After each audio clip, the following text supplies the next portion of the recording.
W zakończeniu filmu Śmierć Stalina w reżyserii Armando Iannucciego jesteśmy świadkami wymownej sceny. Po egzekucji szefa tajnej policji Ławrentija Berii, Chruszczow zwraca się do Kaganowicza z intrygującym pytaniem: czy można ufać słabemu człowiekowi?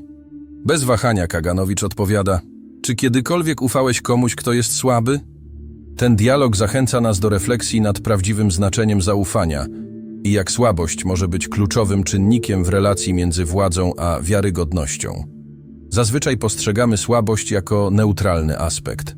Są osoby kruche, ale dobre, podobnie jak istnieją silne jednostki, które nie zawsze działają etycznie. Jednak wizja przedstawiona w filmie kwestionuje tę perspektywę, sugerując, że słabość może być niezdolna do wzbudzenia zaufania. Ten temat wydał mi się istotny, ponieważ dziś zmierzymy się bezpośrednio ze znaczeniem słabości i zrozumiemy, dlaczego Friedrich Nietzsche postrzegał ją z taką niechęcią. Dla niego słabość nie była nieistotną czy neutralną cechą. Przeciwnie, uważał ją za niebezpieczną, za niezdolność do bycia prawdziwym wobec siebie i świata. Przeanalizujmy przykład, który ilustruje tę koncepcję. W jednym z opowiadań Dostojewskiego protagonista głęboko zakochuje się w młodej kobiecie o imieniu Nastienka. Przez kilka nocy dzielą się rozmowami o życiu, a ona wyznaje swoje uczucia do innego mężczyzny, kogoś, kto jak wierzy ją porzucił. Z czasem Nastienka zaczyna rozwijać więź z protagonistą, rozważając nawet związanie się z nim. Jednakże, gdy jej dawna miłość powraca, ona bez wahania biegnie do niego, pozostawiając protagonistę zdruzgotanym. Interesujący szczegół tkwi w sposobie, w jaki próbuje on przekonać samego siebie, że zaakceptował sytuację bez żalu, mówiąc sobie, że przynajmniej Nastienka jest szczęśliwa. Jednak wewnętrznie wciąż istnieje nierozwiązany konflikt. To jest wyraźny przykład tego, co Nietzsche opisuje jako słabość i towarzyszącą jej nieuczciwość. Nie mówimy tu o braku siły fizycznej czy niepewności, ale o niezdolności do bycia szczerym z samym sobą co do własnych uczuć, nawet gdy ta prawda jest bolesna. Ta forma słabości jest powracającym tematem w dziełach Nietzschego, szczególnie w Tak o rzecze Zaratustra i Poza dobrem i złem.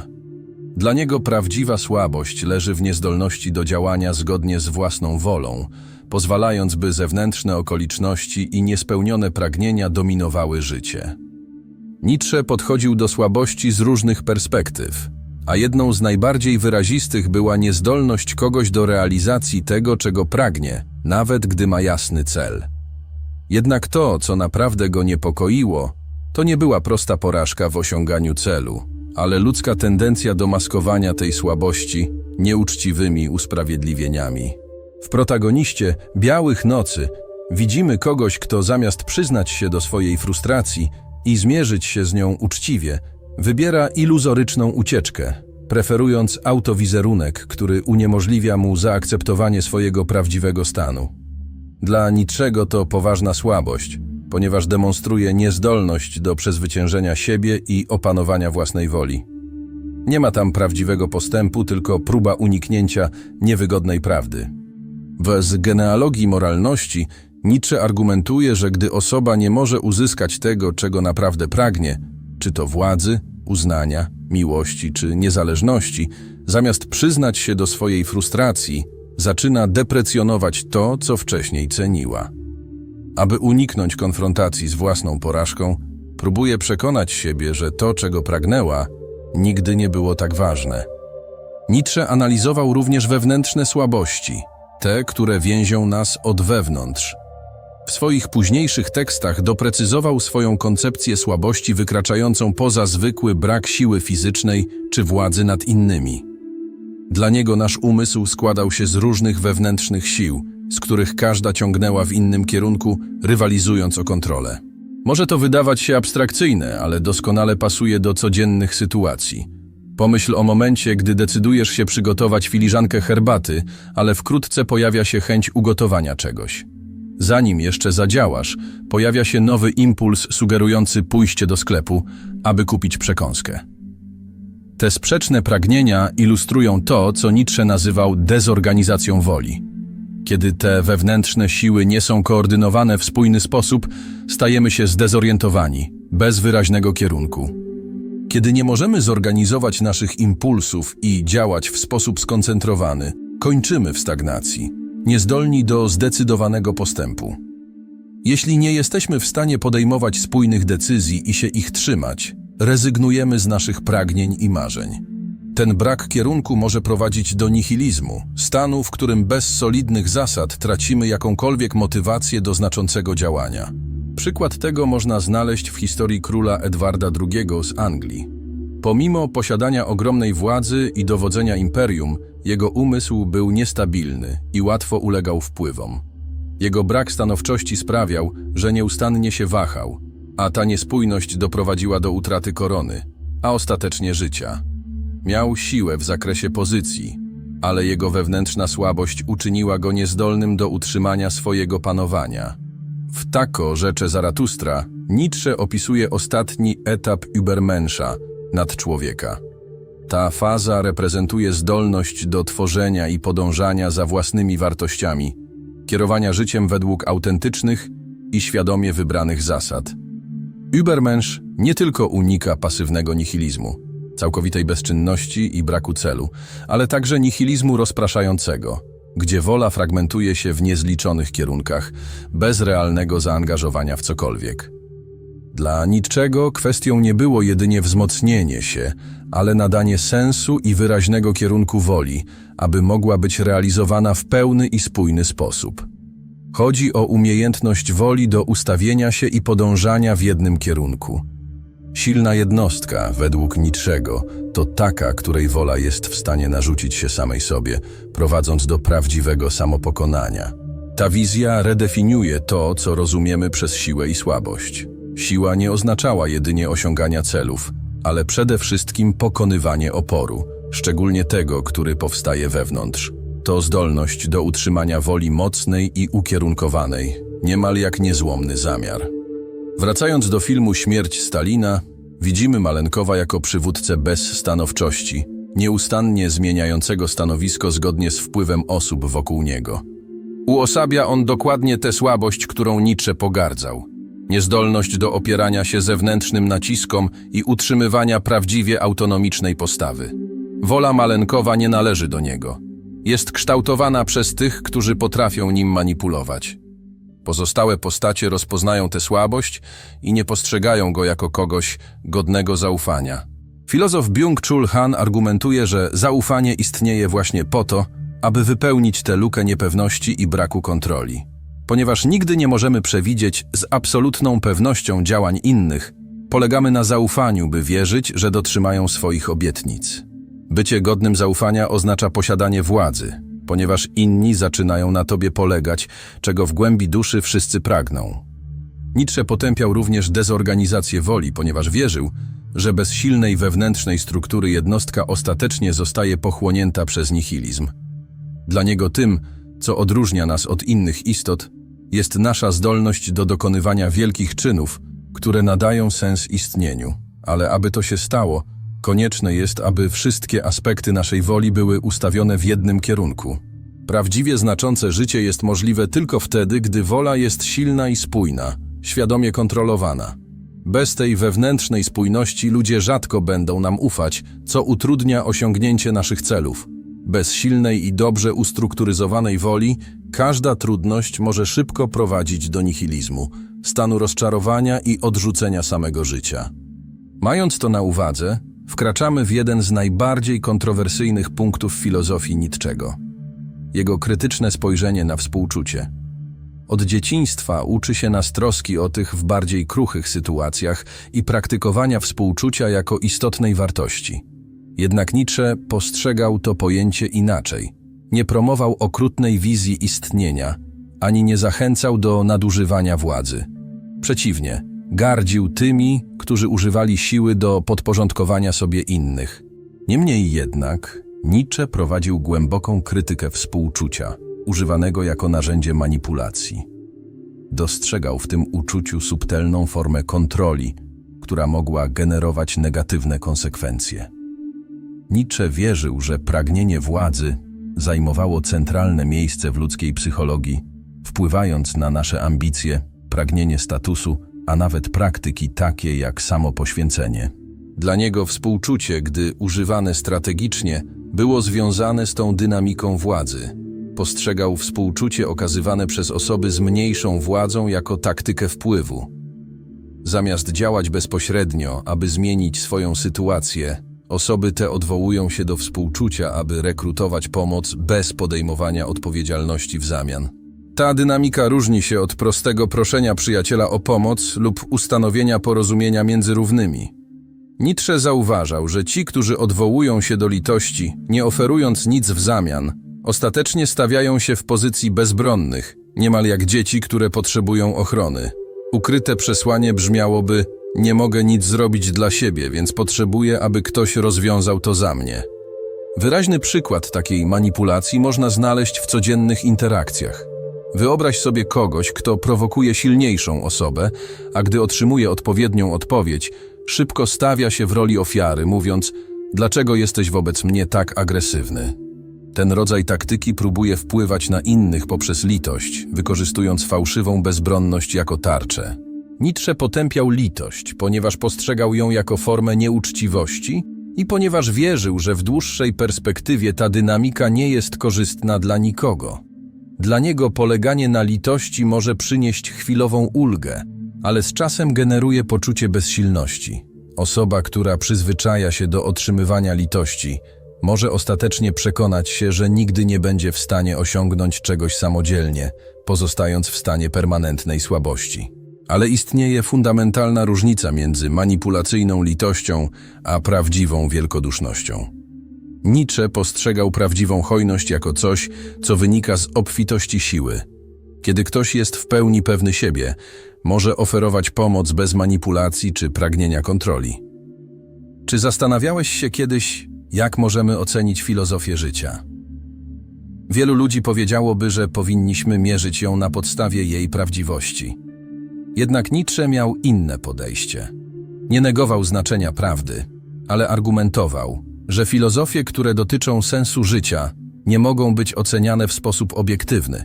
W końcu wszyscy jesteśmy uwięzieni w naszym własnym punkcie widzenia i ograniczeni przez nasze doświadczenie. Nie jesteśmy w stanie analizować życia z zewnątrz w sposób bezstronny. Właśnie dlatego Nietzsche oddalił się od pesymizmu. Zrozumiał, że próba zdefiniowania życia w sposób uniwersalny i absolutny była czymś absurdalnym. Skoro nie możemy oceniać istnienia w sposób czysto racjonalny, Nietzsche zaproponował, że mamy tylko dwa wybory. Możemy odrzucić życie i uznać je za negatywne, lub możemy je zaakceptować i w pełni objąć. Ta decyzja nie jest prosta. Odmowa życia prowadzi do autodestrukcji, podczas gdy jego akceptacja wymaga ogromnej odwagi. W tym miejscu Nietzsche wprowadza fundamentalną koncepcję amor fati, czyli miłość do przeznaczenia. Zainspirowany stoikami chciał zrozumieć, jak możemy nie tylko zaakceptować życie, ale naprawdę je kochać, włączając w to jego najciemniejsze i najboleśniejsze aspekty. I nie było to teoretyczne pytanie czy prosty intelektualny eksperyment. Nietzsche spędził dużą część swojego życia walcząc z przewlekłą chorobą, która często pozostawiała go osłabionym. Zamiast narzekać, zdecydował się przekształcić to cierpienie w paliwo dla swoich refleksji. Ból zyskał znaczenie, stając się czymś, z czego niemal był dumny. Ale Nietzsche wiedział, że ten amor fati wymagał szczególnego rodzaju siły, nie władzy nad innymi, ale zdolności do przezwyciężenia samego siebie. Co ciekawe, ta sama forma siły sprawiła, że Nietzsche głęboko podziwiał postacie takie jak Jezus. Tak, krytykował chrześcijaństwo, ale widział w Jezusie przykład samokontroli, braku urazy i pełnej akceptacji przeznaczenia. W Zmierzchu Bożyszcz Nietzsche kieruje ostrą krytykę w stronę Sokratesa. Kwestionuje sposób, w jaki filozof stawił czoła swojemu wyrokowi śmierci. W Fedonie Sokrates twierdzi, że prawdziwy filozof nie boi się śmierci, postrzegając ją jako wyzwolenie z ograniczeń ciała. Ta idea, że rozum powinien minimalizować lub lekceważyć życie, nie ograniczała się do Sokratesa. Schopenhauer na przykład argumentował, że istnienie było niemal nie do zniesienia ciężarem. Dla niczego ten rodzaj myślenia jest manifestacją słabości, kapitulacją przebraną za filozofię. Widział to jako całkowite przeciwieństwo amor fati, podczas gdy ten dąży do afirmacji życia we wszystkich jego aspektach, radykalny pesymizm je odrzuca. A Nietzsche wierzył, że kiedy społeczeństwo przyjmuje taką mentalność, staje się dekadenckie, skorodowane przez idee, które podważają żywotną energię jego jednostek.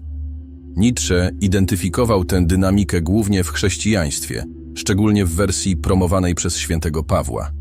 Choć podziwiał Jezusa, krytykował ideę, że życie ziemskie powinno być postrzegane jedynie jako przygotowanie do czegoś większego w zaświatach. Dla niego ta wizja opróżniała wartość teraźniejszości i zachęcała ludzi do pogardzania rzeczywistością na rzecz przyszłej obietnicy. Negując nasze naturalne impulsy i odrzucając życie takim, jakie jest, Nietzsche argumentował, że odłączamy się od naszej prawdziwej siły. Postrzegał to zaprzeczenie jako kradzież naszej życiowej energii, osłabienie instynktów, które popychają nas do walki, wzrostu i pełnego życia. Dla Nietzschego filozofie, które zachęcają do kruchości i rezygnacji, ostatecznie tworzą całe społeczeństwa oparte na słabości. Zauważał, że nędza ma tendencję do szukania towarzystwa. Ci, którzy czują się słabi i sfrustrowani, mają skłonność do rozprzestrzeniania tej samej mentalności na innych. Ten proces może wystąpić na wiele sposobów, ale jednym z najbardziej powszechnych jest wykorzystanie moralności jako narzędzia kontroli. Innym sposobem rozprzestrzeniania tej słabości jest promowanie idei, że życie nie ma wartości. Ale jeśli wierzymy, że istnienie nie ma znaczenia, co motywuje nas do pełnego życia? Co motywuje nas do poszukiwania sensu, czy nawet do wstawania z łóżka każdego ranka? Nietzsche argumentował, że te filozofie negacji prowadzą do pasywnego nihilizmu, stanu apatii i chronicznego niezadowolenia. Nawet dzisiaj wciąż istnieje społeczny opór wobec okazywania entuzjazmu dla życia. W niektórych kręgach bycie optymistą jest postrzegane z podejrzliwością, a osoby demonstrujące radość lub determinację często są określane jako naiwne. Ile razy wystarczy jedna skrajnie cyniczna lub pesymistyczna osoba, aby wpłynąć na całe środowisko, czyniąc każdy wyraz nadziei czymś godnym wyśmiania? Nietzsche obserwował to zjawisko z niepokojem, ponieważ wierzył, że pesymistyczne filozofie rozprzestrzeniają się, gdyż wiele osób nie jest wystarczająco silnych, aby podtrzymać pozytywną wizję życia. Filozofia Nietzschego wzywa nas do przemyślenia sposobu, w jaki postrzegamy siłę i słabość. Dla niego bycie silnym nie jest tylko kwestią władzy czy dominacji nad innymi, ale posiadaniem ustrukturyzowanej woli, zdolnej do pozostania niewzruszoną w obliczu trudności życiowych. Prawdziwa siła nie przekłada się na opresję, ale na zdolność do afirmacji istnienia z autentycznością i intensywnością. Jego myśl zaprasza nas do refleksji nad tym, jak postrzegamy życie. Czy powinniśmy je w pełni objąć, z jego radościami i wyzwaniami, czy poddamy się słabości i nihilizmowi? Dla niczego nie ma środka. Wybór między afirmacją a negacją życia definiuje naszą wewnętrzną siłę. Jego koncepcja amor fati uczy nas, że zamiast opierać się temu, czego nie możemy zmienić, powinniśmy nauczyć się akceptować, a nawet kochać nasze przeznaczenie. Nie oznacza to biernej rezygnacji, ale aktywną postawę przywłaszczenia własnego życia, przekształcając nawet cierpienie w źródło wzrostu. Nietzsche chciał, aby każda jednostka stała się panem samej siebie, zdolnym do prowadzenia swojego istnienia w autentyczny sposób, bez potrzeby opierania się na systemach wierzeń, które ją ograniczają. Jego krytyka litości nie była wezwaniem do niewrażliwości, ale do uczciwości. Postrzegał prawdziwą pomoc jako tę, która wzmacnia, a nie tę, która tworzy zależność i utrzymuje innych w kruchości. Idea, że słabość może być formą nieuczciwości, głęboko rezonuje. Dla niego, gdy nie jesteśmy szczerzy wobec własnych ograniczeń i pragnień, kończymy uwięzieni w cyklu samooszukiwania, który uniemożliwia nam rozwój. Siła pojawia się, gdy uczymy się być brutalnie szczerymi wobec samych siebie i działać zgodnie z tą prawdą. W świecie, gdzie wiktymizacja i bierność są często zachęcane, filozofia Nietzschego staje się jeszcze bardziej istotna. Wzywa nas do zaprzestania szukania usprawiedliwień dla naszego braku działania i do wzięcia odpowiedzialności za naszą własną egzystencję. To zaangażowanie w życie według niego jest tym, co oddziela tych, którzy naprawdę żyją, Od tych, którzy tylko istnieją. Jeśli jest coś, co możemy wyciągnąć z jego dzieła, to idea, że życie powinno być przeżywane z intensywnością, bez strachu przed bólem, porażką czy niepewnością.